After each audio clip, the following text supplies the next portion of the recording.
आज़ादी आज़ादी हम सब मांगे आज़ादी, आज़ादी आज़ादी लेके रहेंगे आज़ादी। ये सुन के आपको लग रहा होगा कि आज शायद स्वतंत्र दिवस है, तो इसलिए आज़ादी लेने का या उसके बारे में बात करने का मन हुआ होगा। हाँ, आज स्वतंत्र दिवस है। आज स्वतंत्र दिवस की 74वीं वर्षगांठ हम मना रहे हैं।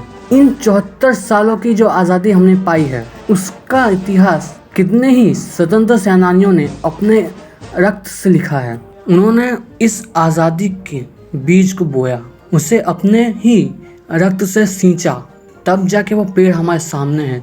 इसके फल को हम खा रहे हैं। आज तो हम आज़ादी की बड़ी बड़ी बातें कर लेते हैं, पर इस संघर्ष को किसने कैसे लड़ा ये सिर्फ वही जानते हैं। इसी संघर्ष की एक कहानी है जो है जलियांवाला हत्याकांड। आज हम उसी के बारे में बात करेंगे। तो चलिए, welcome guys, welcome back to the MVP show. वैसे तो जलियांवाला हत्याकांड इतिहास के नरसंहारों में से एक है।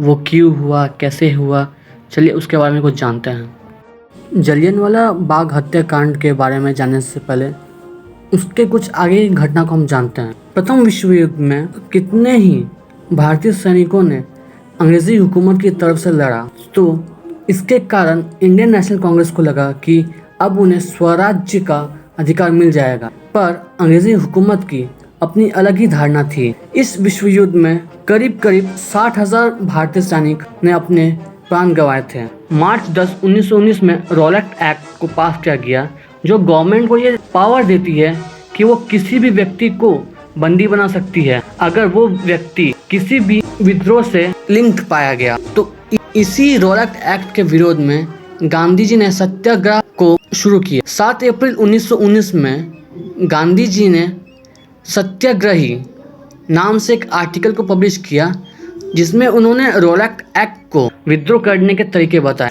तो इसे रोकने के लिए ब्रिटिश अथॉरिटीज़ ने गांधी जी को पंजाब में घुसने से मना कर दिया, और अगर उन्होंने इस आदेश की अवहेलना की तो उन्हें अरेस्ट करने का ऑर्डर इशू कर दिया। पर उनके दो सहयोगी डॉक्टर सैफुद्दीन किचलू और डॉक्टर सत्यपाल, जो कि हिंदू मुस्लिम एकता के प्रमुख चिन्ह थे, उन्होंने अमृतसर में एक शांति सभा का आयोजन किया जो कि रॉलेट एक्ट के विरोध में था। 9 अप्रैल 1919 में माइकल और डायर, जो कि लेफ्टिनेंट गवर्नर पंजाब थे, उन्होंने डिप्टी कमिश्नर माइल्स अर्विन को डॉक्टर सत्यपाल और डॉक्टर किचलू को अरेस्ट करने का ऑर्डर इशू किया। तो माइल्स अर्विन ने इस आंदोलन के दोनों नेताओं डॉक्टर सत्यपाल और डॉक्टर सैफुद्दीन किचलू को गिरफ्तार कर काला पानी की सजा दे दी। 10 अप्रैल 1919 को डिप्टी कमिश्नर मिस्टर अर्विन के घर पर इन दोनों नेताओं को रिहा करने के लिए मांग पेश की गई, परंतु ब्रिटिशों ने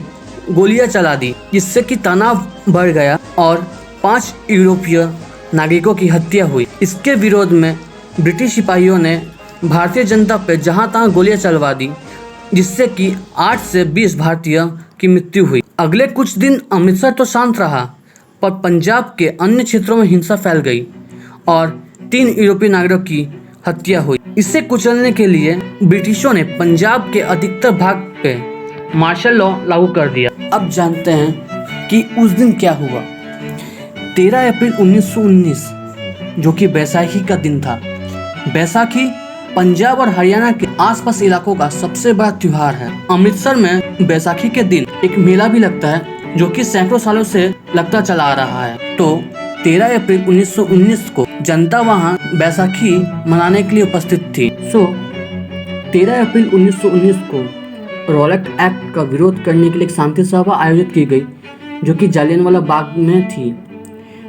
वहीं पे बैसाखी मनाने के लिए भी कई लोग उपस्थित थे। इस सभा की सूचना brigadier general Reginald Edward Harry Dyer को अपने सूत्रों से मिली, पर उन्होंने इस सभा को भंग करने की आगे कोई कोशिश नहीं की। शुरू करने से पहले जानते हैं जालियांवाला बाग के बारे में। जालियांवाला बाग ऐसे कोई ना बाग है, ना ही कोई गार्डन है। वो एक जालियांवाला बाग वैसे एक जमीन का टुकड़ा है जो कि मकानों के पीछे था। तो उसमें जाने के लिए सिर्फ एक संकीर्ण रास्ता था और उसका कोई एग्जिट पॉइंट नहीं था। चारों तरफ 10-10 फुट की दीवारें थी, ऊंची दीवारें, और बीच में एक कुआं था। तो जालियनवाला बाग में जब लोग उपस्थित हुए बैसाखी मनाने, वहाँ जो मेला लगा था उसमें घूमने, इस रोलैक्ट एक्ट के विरोध में जो शांति सभा भी थी उसमें अपना सहयोग देने, तो जनरल डायर ने 50 सोल्जर्स की टुकड़ी लेकर वो वहाँ पहुँच गए। जनरल डायर अपनी 50 सेना की टुकड़ी लेकर उस संकीर्ण रास्ते से तो अंदर आ गए। वो अपने साथ मशीन गन्स भी लाए थे,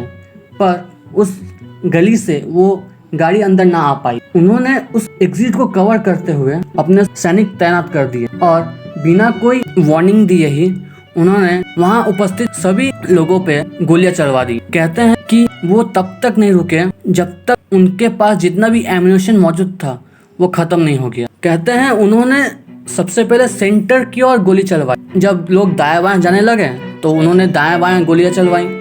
जब वो नीचे झुक गए तो उन्होंने जमीन की तरफ गोलियां चलवाई। माने उनका इरादा था कि वहां वो सभा को भंग ना करे, वो उन लोगों पे गोलियां चलवाने ही गए थे। जनरल डायर 10 मिनट तक वहां पे मौजूद लोगों पे गोलियां चलवाते रहे जब तक कि उनकी एम्यूनेशन खत्म नहीं हो गई। और कहते हैं उन्होंने उस दिन 1650 बुलेट्स फायर किए थे। लोग तो अपनी जान बचाने के लिए यहाँ वहाँ भाग रहे थे। कोई गोली से मर रहे थे, कोई भीड़ में कुचल जाने से मर रहे थे, कोई अपनी जान बचाने के लिए उस एकमात्र कुएं में कूद के बचने की कोशिश कर रहे थे। पर उस कुएं में भी आखिरकार 120 लाशें बरामद हुई। यहाँ तक तो ये कहा गया है कि इस हत्याकांड ने ब्रिटिश साम्राज्य की अंत की शुरुआत की। उस दिन कितने लोगों ने अपनी प्राणों की आहुति दी, इसका जो डेटा है वो बहुत वैरी होता है। तभी के गवर्नमेंट ऑफ पंजाब ने जो अपना डेटा दिया, जो कि 14 अप्रैल 1919 का था, कि वहाँ सिर्फ 200 कैजुअलिटीज हुई। इस हत्याकांड के विरोध में ब्रिटिश सरकार ने हंटर कमीशन को नियुक्त किया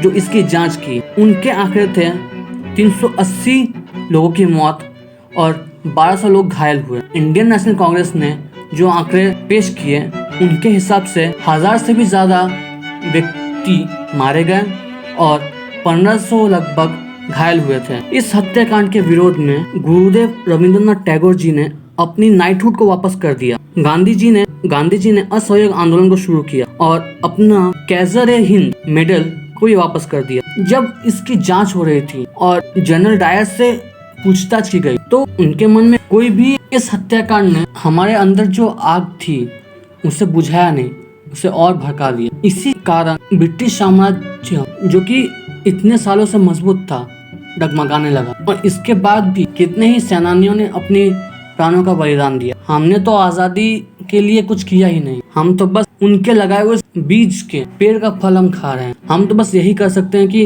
उनकी दी हुई इस आजादी का मान रखें, इसे मिसयूज ना करें हम, और अपनी आगे आने वाली जनरेशन को भी यही बात हम समझाएं। तो चलिए, अगर आपको इस वीडियो अच्छा लगा तो लाइक कर दें, शेयर करें, कोई सजेशंस हो तो कमेंट करें, और अगर चैनल पर नए हैं तो सब्सक्राइब जरूर करें। Thank you.